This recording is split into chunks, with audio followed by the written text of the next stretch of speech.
IVF treatments పై 20,000 discount. Doctor consultation మరియు ultrasound scan ను ఉచితంగా అందిస్తున్నారు. 49 అంటే సంతానం, 49 అంటే సంతోషం. Welcome to BDTV. ఆంధ్రప్రదేశ్ రాష్ట్ర రాజకీయాల్లో ఎన్నికల ఫలితాలు వచ్చిన దగ్గర నుంచి, ఎన్డీఏ కూటమి ఘన విజయం సాధించిన దగ్గర నుంచి కూడా ఇద్దరు వ్యక్తుల గురించి అయితే పెద్ద ఎత్తున ఏపీ రాజకీయాలు ఆసక్తికరంగా చర్చించుకున్నట్లుగా తెలుస్తుంది. ఎన్డీఏ కూటమిలో తెలుగుదేశం, జనసేన, బీజేపీ ఈ మూడు పార్టీలో కూడా ఈ ఇద్దరు వ్యక్తులే ప్రధాన ఆకర్షణగా కనిపిస్తున్నట్లుగా తెలుస్తుంది.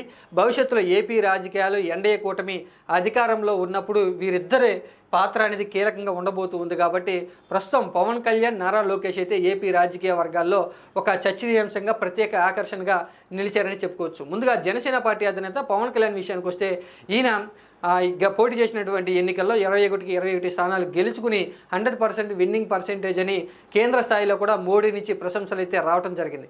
ఇక పవన్ కళ్యాణ్ కూడా పిఠాపురం నియోజకవర్గం నుంచి భారీ మెజార్టీతో గెలిచి తొలిసారి అసెంబ్లీలో అడుగు పెట్టబోతూ ఉన్నారు. కాబట్టి జనసేన పార్టీ వర్గాలు కూడా పవన్ కళ్యాణ్ పనితీరు ఏ విధంగా ఉండబోతుంది, ఆయన ఏ పదవిని తీసుకోబోతున్నారంటూ జనసేన పార్టీ వర్గాలు ఆసక్తిగా ఎదురు చూస్తూ ఉన్నాయి. అలాగే పవన్ కళ్యాణ్ కూడా చంద్రబాబు నాయుడు దగ్గర ఎన్ని మంత్రి పదవులు జనసేన పార్టీకి తీసుకురాగలరు అనేటువంటి విషయం గురించి చర్చ జరుగుతుంది. ఇక పవన్ కళ్యాణ్కి కేంద్ర స్థాయిలో మోడీ నుంచి ప్రశంసలు వచ్చినా కూడా కేంద్ర క్యాబినెట్లో స్థానం అయితే దక్కలేదు. అందుకు తగ్గట్టుగా పవన్ కళ్యాణ్ కూడా ఆలోచన చేసి చంద్రబాబు నాయుడు దగ్గర ఒక ప్రతిపాదన పెట్టినట్లుగా తెలుస్తుంది. చంద్రబాబు నాయుడు యొక్క క్యాబినెట్లో 4 నుంచి 5 మంత్రి పదవులు జనసేన పార్టీకి ఇవ్వాలని పవన్ కళ్యాణ్ కోరినట్లుగా, పవన్ కళ్యాణ్ కోరిక మేరకు చంద్రబాబు నాయుడు కూడా అందుకు అంగీకరించినట్లుగా తెలుస్తుంది. 2 రోజుల్లో చంద్రబాబు నాయుడు ముఖ్యమంత్రిగా ప్రమాణ స్వీకారం చేయబోతున్నారు. కాబట్టి ఆయనతో పాటుగా పవన్ కళ్యాణ్ కూడా ప్రమాణ స్వీకారం చేసే అవకాశం ఉంది అంటూ జనసేన పార్టీ వర్గాల నుంచి వినిపిస్తున్నటువంటి మాట. ఆయనతో పాటుగా నలుగురు లేదా 5 మంత్రులుగా ప్రమాణ స్వీకారం చేసేటువంటి అవకాశం ఉందని పార్టీ వర్గాలైతే చెప్తున్నాయి. ఇక పవన్ కళ్యాణ్కి ఏ కీలకమైనటువంటి పదవి ఇవ్వబోతూ ఉన్నారు అనేటువంటి విషయం గురించి జనసేన పార్టీ వర్గాలు కొన్ని ఊహాగానాలు, అభిప్రాయాలు అయితే వ్యక్తం చేస్తూ ఉన్నాయి. కొన్ని రోజుల క్రితం అంటే మోడీ ప్రమాణ స్వీకారానికి పవన్ కళ్యాణ్ వెళ్ళినప్పుడు తనకు ఆ అధికారంలో భాగస్వామ్యం తీసుకోవాలని, తనకు డిప్యూటీ సీఎం పదవి మీద అవకాశం ఉంది, ఆలోచన ఉందని తన మనసులో కోరికను బయటపెట్టారు. కాబట్టి పవన్ కళ్యాణ్కి చంద్రబాబు నాయుడు డిప్యూటీ సీఎం లేదా హోంమంత్రి ఇచ్చేటువంటి అవకాశాలు ఉన్నాయంటూ, లేదా గ్రామీణాభివృద్ధి ఇచ్చేటువంటి అవకాశాలు ఉన్నాయంటూ తెలుగుదేశం పార్టీ వర్గాల నుంచి కూడా ఒక సమాధానం అయితే వినిపిస్తూ ఉంది. ఇక జనసేన పార్టీ వర్గాలు కూడా డిప్యూటీ సీఎం లేదా హోము పవన్ కళ్యాణ్కి దాదాపుగా ఖరారు కాబోతుందంటూ అంచనాలు అయితే పెట్టుకున్నటువంటి నేపథ్యం అయితే కనిపిస్తుంది. ఇక పవన్ కళ్యాణ్ గురించి ఏపీ రాజకీయాల్లో ఈ విధంగా చర్చ జరుగుతూ ఉంటే తెలుగుదేశం పార్టీ జాతీయ ప్రధాన కార్యదర్శి నారా లోకేష్ విషయానికి వచ్చేప్పటికీ తెలుగుదేశం పార్టీలో పెద్ద ఎత్తున కూడా ఒక ప్రత్యేక ఆకర్షణగా అయితే నిలిచారని చెప్పుకోవచ్చు.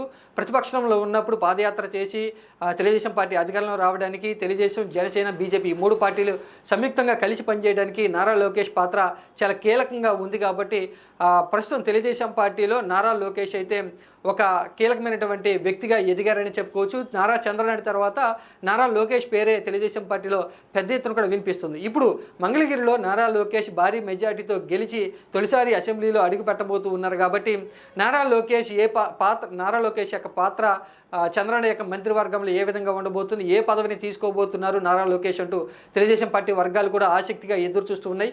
గతంలో ఎమ్మెల్సీ నుండి మంత్రి అయ్యి ఐటీ, తర్వాత పరిశ్రమలు, తర్వాత రూరల్ సంబంధించి కూడా ఆయన బాధ్యతలు నిర్వర్తించారు. కాబట్టి ఈసారి కూడా అలాంటి ఆ శాఖలో వచ్చేటువంటి అవకాశం ఉంది దాదాపుగా అంటూ తెలుగుదేశం పార్టీ వర్గాలు అయితే చెప్తున్నాయి. నారా లోకేష్ పరిశ్రమలు, ఐటీ శాఖలు తీసుకునేందుకు పెద్ద ఎత్తున కూడా మొగ్గు చూపుతున్నారని, తర్వాత పట్టణాభివృద్ధి తీసుకునేందుకు నారా లోకేష్ కూడా కొంత ఆలోచన చేస్తూ ఉన్నారు.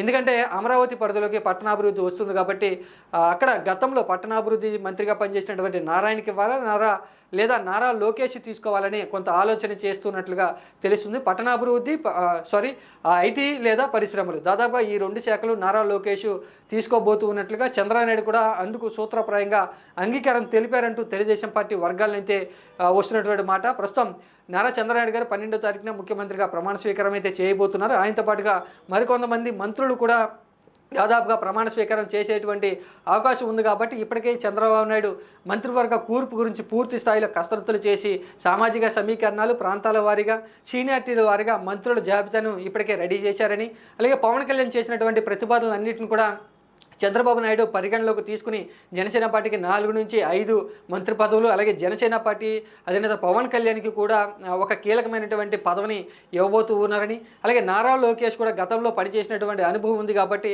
తర్వాత తెలుగుదేశం పార్టీ యొక్క బాధ్యతలు లేదా ప్రభుత్వానికి సంబంధించి కీలక వ్యక్తిగా నారా లోకేష్ వ్యవహరించబోతూ ఉన్నారు కాబట్టి కీలకమైనటువంటి ఐటీ పరిశ్రమలు, పట్టణాభివృద్ధి కూడా ఇచ్చేందుకు చంద్రబాబు నాయుడు మొగ్గు చూపుతున్నట్లుగా తెలుస్తూ ఉంది.